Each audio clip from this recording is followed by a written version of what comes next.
तो दोस्तों कहा गया है कि बूंद बूंद से सागर बनता है। इसी आधार पर हमने आपके लिए ये टेस्ट सीरीज स्टार्ट करी है। प्रतिदिन आपको 20, 25, 30 प्रश्नों का एक वीडियो मिलेगा। इसको आप ज़रूर लगाइए। साथ ही साथ इस चैनल पर पिछले साल के जो क्वेश्चन पेपर हैं, PYQs और जो थ्योरी की क्लासेज हैं, बाकी जो भी चीज़ें हैं वो सब आपको मिलती रहेंगी। तो चैनल को अभी आप सब्सक्राइब कर लें, ठीक है। और जो नए प्रश्नों की ये सीरीज चलाई जा रही है, इनको भी आप प्रतिदिन लगाएं, क्योंकि एग्ज़ाम में बहुत सारे प्रश्न आपको यहीं से मिलेंगे। तो आज पीईटी के लिए यह टेस्ट नंबर 1 है। हालांकि ये जो टेस्ट सीरीज स्टार्ट हो रही है ये सिर्फ पीईटी की नहीं, इसमें आरओ, एआरओ, खंड शिक्षा अधिकारी और यूपीपीसीएस 2024 के साथ साथ अन्य प्रतियोगी परीक्षाओं में भी प्रश्न देखने को मिलेंगे।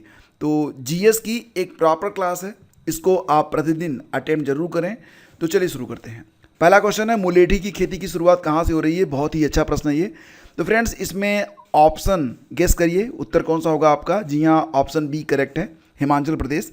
देखो फ्रेंड्स, हिमाचल प्रदेश में मुलेठी की खेती की शुरुआत हो रही है। आपको पता ही है कि भारत में हींग की खेती की शुरुआत भी हिमाचल प्रदेश से ही की गई थी। अभी तक जो मुलेठी है वो भारत में कहाँ कहाँ से आता है? एक तो अफ़गानिस्तान से, जी हाँ, नेपाल से भी, और चाइना से मुलेठी आयात की जाती है, लेकिन अब हिमाचल प्रदेश में इसकी खेती स्टार्ट हो रही है। अगला क्वेश्चन है, कौन सा देश गुजरात की गिफ्ट सिटी में अपना यूनिवर्सिटी कैंपस स्थापित करेगा? गिफ्ट सिटी का मतलब बताइए। GIFT। जी हाँ friends, Gujarat international financial tax city, इसको कहेंगे गिफ्ट सिटी, ठीक है। तो गुजरात की जो गिफ्ट सिटी है, इसमें ऑस्ट्रेलिया जो है ये अपनी 2 यूनिवर्सिटी की कैंपस स्थापित करने वाला है। ये मार्च 2022 का करंट है, तो ये उत्तर याद रखना इम्पॉर्टेंट है। बताइए कि विश्व वन्यजीव दिवस कब मनाया जाता है? विश्व वन्यजीव दिवस ये प्रतिवर्ष होता है। जी हाँ फ्रेंड्स, 3 मार्च को होता है विश्व वन्यजीव दिवस। तो सही जवाब इसका ऑप्शन बी है। और 2023 की जो थीम है, ये क्या थीम थी? पारिस्थितिकी तंत्र की बहाली के लिए प्रमुख प्रजातियों का रेस्टोरेशन, ये थीम है 2023 की। अच्छा, एक शब्द और आएगा यहाँ पर, WWF। ये शब्द विश्व वन्यजीव दिवस से जुड़ा हुआ शब्द है। तो आप बता सकते हैं कि इसका जो हेडक्वार्टर है WWF का, वो कहाँ पर है? जी हाँ फ्रेंड्स, इसका हेडक्वार्टर ग्लैन में है, जो कि कहाँ पर है? स्विट्जरलैंड में है। अगला क्वेश्चन है, भारत ने दुनिया का पहला बांस बैरियर कहाँ पर स्थापित किया है? ये एग्जाम में पूछा गया प्रश्न है और इम्पॉर्टेंट भी है। दुनिया का जो पहला बांस बैरियर था उसको क्या नाम दिया गया था? आपको याद होगा कि इसका नाम जो दिया गया था वो था बाहुबली, और इसे महाराष्ट्र में पहली बार लगाया गया था। कहाँ पर लगाया गया था? विदर्भ में, विदर्भ महाराष्ट्र में। और आपको याद होगा कि ये वाणी नरोरा हाईवे पर लगाया गया था, ठीक है। एक प्रश्न मैं आप लोगों से पूछूंगा कि बताइए, वर्ल्ड बम्बू डे ये प्रतिवर्ष कब मनाया जाता है? वर्ल्ड बम्बू डे याद आया?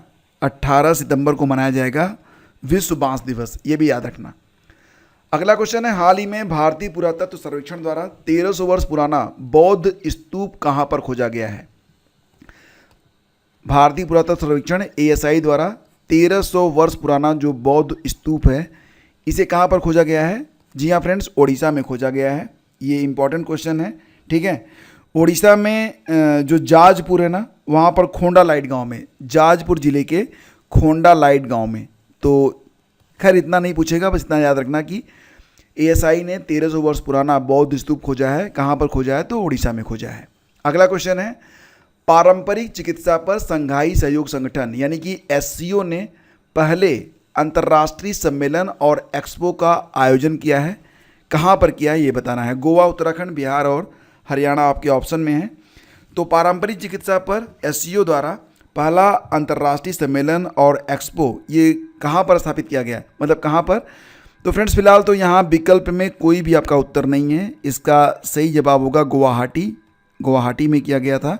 और गुवाहाटी कहाँ पर है? तो गुवाहाटी फ्रेंड्स असम में है, ठीक है। तो असम, गुवाहाटी इसका आंसर होगा। अब यहाँ पर एक प्रश्न और भी कि इस सम्मेलन का उद्घाटन किसने किया था? तो फ्रेंड्स इसका उद्घाटन किया था हमारे जो आयुष मंत्री हैं। आयुष मंत्री कौन है बताओ? जी हाँ फ्रेंड्स, सर्बानंद सोनोवाल आयुष मंत्री हैं। और अगर बात चल रही है यहाँ पर SCO की, तो थोड़ा सा आपको याद दिला दें कि SCO की स्थापना होती है 2001 में। इसका जो हेडक्वार्टर है वो कहाँ पर है? तो बीजिंग में है, ठीक है। और कुल 8 देश एससीओ के सदस्य हैं, कुल 8 देश। एक नया देश भी इसमें शामिल हो गया है, 9वां देश। ये कौन सा देश है? तो ये ईरान है। ये जरूर याद रखना, एग्जाम के लिए काफ़ी इंपॉर्टेंट है। फिर आगे बढ़ते हैं। 2022 का BBC Indian para sports women of the year का विजेता किसे चुना गया है? BBC Indian para sport woman of the year का जो अवार्ड है ये किसको गया है? अवनी लेखरा को तो गया नहीं, और हरमनप्रीत कौर ये मतलब पैरा स्पोर्ट वुमन ही नहीं है। तो यहाँ पर ऑप्शन बचता है आपका भावना पटेल। तो ऑप्शन बी यहाँ पर बिल्कुल करेक्ट है। अब बात हो रही है भावना पटेल के बारे में, तो आपको बता दें कि टोक्यो पैरालंपिक में इन्होंने सिल्वर मेडल जीता था, भावना पटेल ने, ये भी याद रखना। और अगला क्वेश्चन ये भी काफ़ी इंपॉर्टेंट है। प्रश्न आएगा कि 2022 का जो BBC Indian sport woman of the year का अवार्ड था, अभी जो प्रश्न था वो क्या था? Indian para sport women. और अब प्रश्न क्या है? Indian sport woman of the year का पुरस्कार किसको दिया गया? तो फ्रेंड्स ये दिया गया है मीराबाई चानू को। आपको याद दिला दें कि 2019 में ये जो पुरस्कार था वो किसको मिला था? ये पीवी सिंधु को मिला था, ये तो आपको याद ही होगा। इसके बाद 2020 में ये पुरस्कार किसको दिया गया था बताओ? जी हाँ फ्रेंड्स, कोनोरू हम्पी को दिया गया।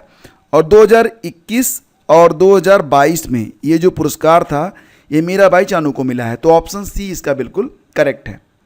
अगला क्वेश्चन है, चुनावी लोकतंत्र सूचकांक में भारत किस स्थान पर है? ये अच्छा प्रश्न है, इसको आप 3 स्टार लगा लो।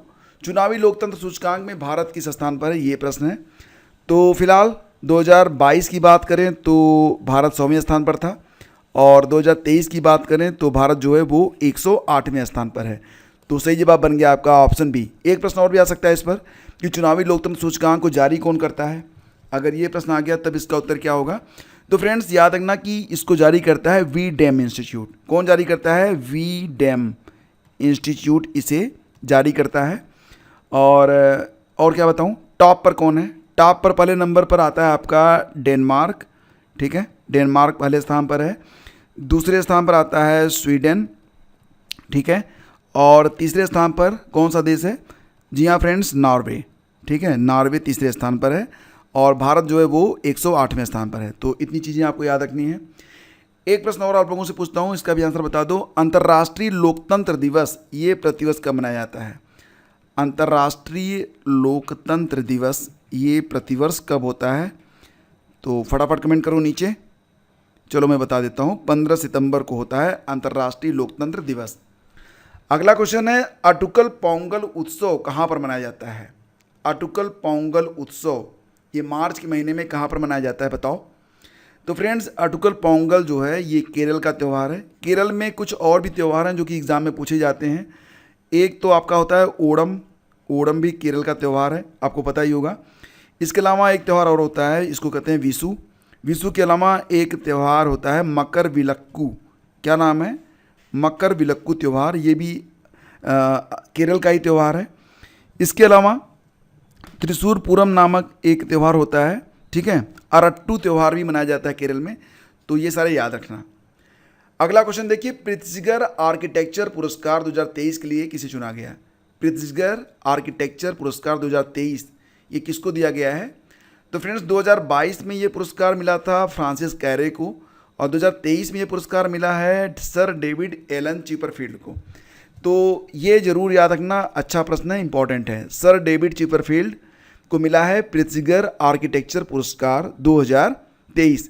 तो आपको पता ही है कि ये आर्किटेक्ट के क्षेत्र में नोबेल के बराबर माना जाता है।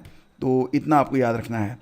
और ये जो फ्रांसिस कह रहे हैं ये पहले फ्रांसीसी थे, अफ्रीकी थे, पहले फ्रांसीसी थे, सॉरी नाम फ्रांसिस थे अफ्रीकी। तो ये पहले अफ्रीकी हैं जिनको ये पुरस्कार मिला था, ठीक है। बिम्स्टेक की 19वीं मंत्रिस्तरीय बैठक की अध्यक्षता किस देश ने की है? बिम्स्टेक की 19वीं मंत्रिस्तरीय बैठक हुई थी, उसकी अध्यक्षता की गई थी थाईलैंड के द्वारा। अब आप लोगों से मैं एक प्रश्न करूंगा कि बिम्स्टेक का सदस्य भारत है या नहीं है, बताओ। तो फ्रेंड्स बिम्स्टेक का सदस्य तो भारत है, यस। लेकिन अगर दूसरा प्रश्न ये मैं पूछूं आप लोगों से कि आसियान का सदस्य भारत है या नहीं है, तो जवाब होगा नहीं, आसियान का सदस्य भारत नहीं है, ये भी याद रखना। बात करेंगे बिम्स्टेक के बारे में, तो बिम्स्टेक का जो फुल फॉर्म होता है कई बार एग्जाम में पूछ लिया जाता है, तो इसको जरूर याद रखना। बिम्स्टेक मतलब bay of Bengal for multi sectoral technical and economic cooperation. फिर से बता रहा हूँ, bay of Bengal for multi sectoral technical and economic cooperation, ठीक है। और इसकी स्थापना कब हुई थी फ्रेंड्स? तो इसकी स्थापना हुई थी 1997 में। और क्या बताऊँ, इसका जो हेडक्वार्टर है वो कहाँ पर है?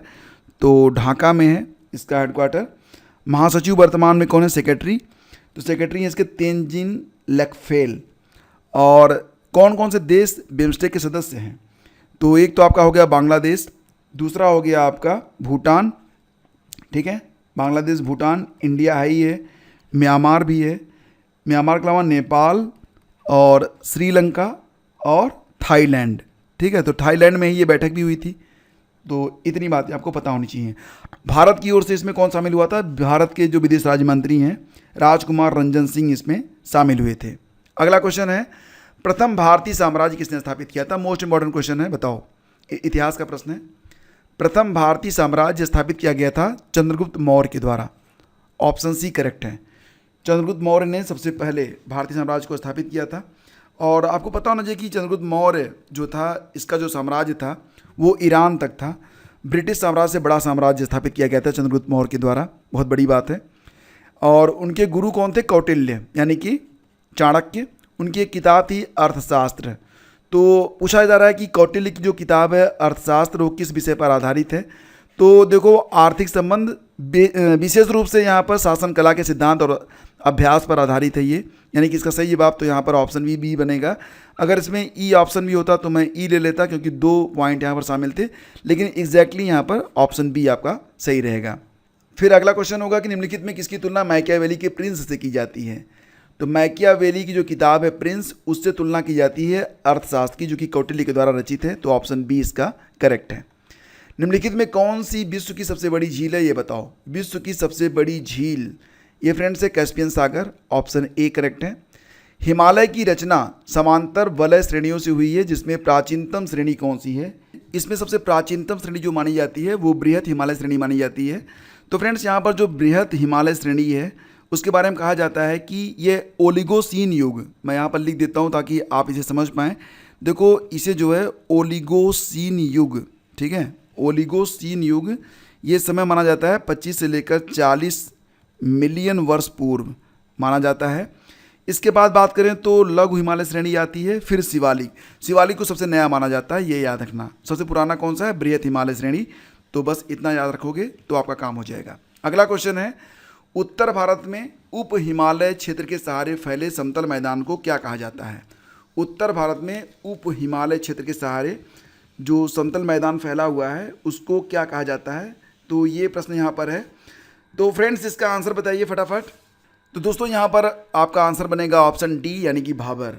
उप हिमालय के गिरिपद क्षेत्र में पश्चिम में सिंधु से पूर्व में तीस्ता के बीच फैले समतल मैदान को भाबर कहा जाता है। यह सामान्यतया 8 से 16 किलोमीटर चौड़ी हिमालयी नदियों द्वारा अचानक ढालभंग होने के कारण शिवालिक के गिरिपद क्षेत्र में की गई कंकड़ और बजरी के जमाव से निर्मित मेखला है। तो आंसर इसका होगा डी। फिर अगला क्वेश्चन है, हिमालय का पर्वतपदीय प्रदेश कौन सा है? हिमालय का पर्वतपदीय प्रदेश कौन सा है? तो फ्रेंड्स, ये है शिवालिक। ऑप्शन बी करेक्ट है। हिमालय का पर्वतपदीय प्रदेश शिवालिक श्रेणी के दक्षिणी भाग पर स्थित है। ये हिमालय की सबसे दक्षिणी श्रेणियां हैं। शिवालिक के उत्तरी ढालों तथा लघु हिमालय के दक्षिणी ढालों के मध्य अनेक चौरस तल वाली संरचनात्मक घाटियां भी स्थित हैं। तो इसका आंसर बनेगा ऑप्शन बी। और ये आपका अंतिम प्रश्न होगा, कुमायूं हिमालय निम्न में से किन नदियों के बीच स्थित है? कुमायूं हिमालय जो है ये निम्न में से किन नदियों के बीच स्थित है? ये प्रश्न है आपका। तो इसका आंसर क्या होगा? फटाफट कमेंट करो। तो फ्रेंड्स, इसका आंसर हो जाएगा सतलुज और काली नदी के बीच में, यानी कि इसका जो ऑप्शन सी है ये बिल्कुल करेक्ट है, सतलुज और काली नदी। तो कुमायूं हिमालय ये सतलुज या फिर सतलज और काली नदियों के बीच स्थित है। सिंधु और सतलज नदियों के बीच स्थित हिमालय के भाग को पंजाब हिमालय, यानी कि ये जो सिंधु सतलज, इसको क्या कहते हैं? इसको पंजाब हिमालय कहते हैं। ये याद रखना, इंपॉर्टेंट है ये, ठीक है। और इसी के साथ काली और तिस्ता के बीच में जो हिमालय स्थित है उसको क्या कहते हैं? उसको कहते हैं नेपाल हिमालय। तो ये भी याद रखना। तो तो इस प्रकार से आपका जो आंसर बन रहा है वो ऑप्शन सी बन रहा है, ये याद रखना। अब आपके लिए एक प्रश्न है, बताना आपको ये होगा कि मिसेज यूनिवर्स इंडिया 2023 का खिताब किसने जीता है। तो आसान सा प्रश्न है, लेकिन इसका उत्तर जरूर लिखिएगा कमेंट बॉक्स में। सीरीज आपको पसंद आ रही है तो प्लीज़ लाइक और शेयर कर दीजिएगा। प्रतिदिन बने रहिए हमारे साथ और प्रैक्टिस करते रहिए, क्योंकि एग्जाम बहुत ही निकट है। Thank you so much, please do like and share.